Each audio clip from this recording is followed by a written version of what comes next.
Bismillahirrahmanirrahim. Assalamualaikum warahmatullahi wabarakatuh. Anak-anak apa kabar? Alhamdulillah kita bisa bertemu kembali dalam pembelajaran daring, di mana kali ini kita akan belajar tentang materi Al-Quran Hadis dengan materi pembelajaran atau belajar bacaan ikhfa dan idhar. Anak-anak bisa simak bukunya di halaman 25 di Al-Ikhlas PAI. Langsung saja ke materinya. Yang pertama yaitu tentang bacaan idhar. Idhar itu dibagi menjadi dua. Yang pertama yaitu idhar halqi dan idhar syafawi. Idhar sendiri menurut bahasa artinya jelas atau lugas. Dalam istilah tajwid, idhar berarti apabila ada nun mati bertemu dengan huruf halqi itu ada 6, maka dibaca jelas atau lugas. Huruf halqi diantaranya ada alif, ha, kha, ain, ghain, dan ha. Itu dinamakan huruf halqi. Kenapa huruf halqi? Karena keenam huruf itu berasal dari tenggorokan. Kemudian contoh dari bacaan idhar, misalkan nun mati bertemu alif, misalkan man amana, nun mati bertemu dengan alif. Kemudian contoh nun mati bertemu ha atau tanwin bertemu ha, yanhar itu nun mati ketemu ha. Kemudian non mati ketemu kha, di situ ada dzarratin kha. Tin kha itu dibaca idhar atau dibaca jelas. Kemudian non mati ketemu ain atau tanwin ketemu ain. Di sini di dalam buku contohnya adalah sami'un alim, tanwinnya di sini adalah dhammah tanwin. Itu dibaca idhar atau jelas. Jadi sekali lagi, pengertian idhar menurut bahasa adalah jelas, dan pengertian idhar menurut tajwid berarti apabila ada nun mati atau tanwin itu ada 3, fathah tanwin, kasrah tanwin, dan dhammah tanwin, bertemu dengan huruf halqi atau 6, jumlah hurufnya ada 6, antara lain alif, ha, kha, ain, ghain, dan ha. Kiranya cukup jelas nggih untuk bacaan idharnya dan contohnya. Di situ juga sudah ada contohnya. Kemudian yang halaman 27 yaitu mengenai idhar safawi.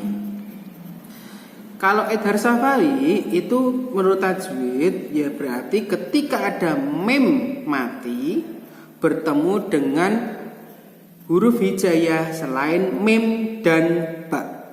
Jadi ketika ada mim mati, beda loh ya. Kalau di awal tadi nun mati atau tanwin, untuk idhar safawi ada mim mati atau mim mati ketemu mim atau ba. Selain mim atau ba, maka dibaca idhar safawi. Contohnya di situ ada alam nashrah, lam na. Antara mim mati dan nun itu dibaca idhar safawi. Kemudian ada contoh lagi lam yarahu. Di situ mim mati bertemu ya. Ketika ada mim mati bertemu dengan ya, maka dibaca idhar safawi. Sampai sini cukup jelas nggih? Kalau terlalu cepat mohon maaf karena terkait dengan durasi. Kemudian menerapkan hukum bacaan idhar dalam Al-Quran. Yang pertama yaitu idhar halqi. Idhar halqi ini seperti tadi, ketika ada non mati atau tanwin bertemu dengan huruf halqi, maka dibaca idhar atau lebih tepatnya idhar halqi. Di situ banyak sekali contohnya. Kemudian ada juga bacaan ikhfa. Yang kedua, untuk idhar sekiranya sudah cukup karena tidak terlalu panjang. Kita berlanjut ke bacaan ikhfa. Ikhfa secara bahasa itu artinya menutupi atau menyamarkan, atau kalau ketika dulu Mbak Teh ngaji itu ikhfa itu artinya samar-samar. Nah, sama saja nggih. Nah, kemudian menurut istilah ilmu tajwid, menyamarkan nun sukun atau tanwin karena timbul suara dengung apabila bertemu dengan huruf ikhfa. Nah, huruf ikhfa ini sendiri jumlahnya ada sangat banyak, ada 15. Di situ sudah dituliskan ada ta, sa, jim, dal, zal, za sampai kaf. Di situ sudah ada, bisa dibaca. Nah, contoh pembagian hukum bacaan ikhfa di situ ada 2. Yang pertama adalah ikhfa hakiki atau yang biasa dikenal dengan ikhfa yang asli. Hukum ikhfa ini apabila ada nun mati atau tanwin bertemu dengan huruf 15 yang tadi Pak Tegi bacakan, yang dari tak sampai kaf tadi. Contohnya adalah yaumin dzi, berdengung tetapi secara samar-samar. Di situ contohnya kasrah tanwin bertemu zal. Zal termasuk dari bagian huruf ikhfa. Yaumin dzi. Kemudian contoh yang kedua yaitu min syarri. Min syarri. Kalau ditulis dalam Latin itu M I N G, min. Nah, seperti itu. Kira-kira bacaannya seperti itu. Mendengung tapi lebih ke samar-samar. Kemudian ada ikhfa safawi.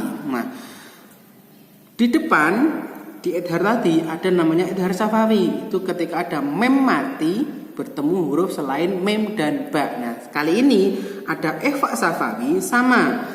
Apabila ada mem mati bertemu dengan huruf ba. Hurufnya satu saja.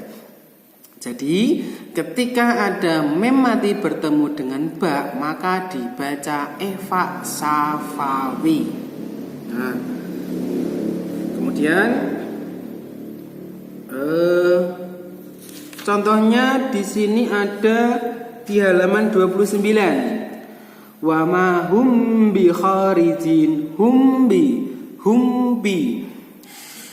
itu dibaca ikhfa safawi ketika ada mem mati bertemu dengan ba. Kemudian sama dengan menerapkan yang ketiga, penerapan atau menerapkan hukum bacaan ikhfa dalam Al-Qur'an. Di situ bisa dibaca, sudah sangat jelas, sangat lugas.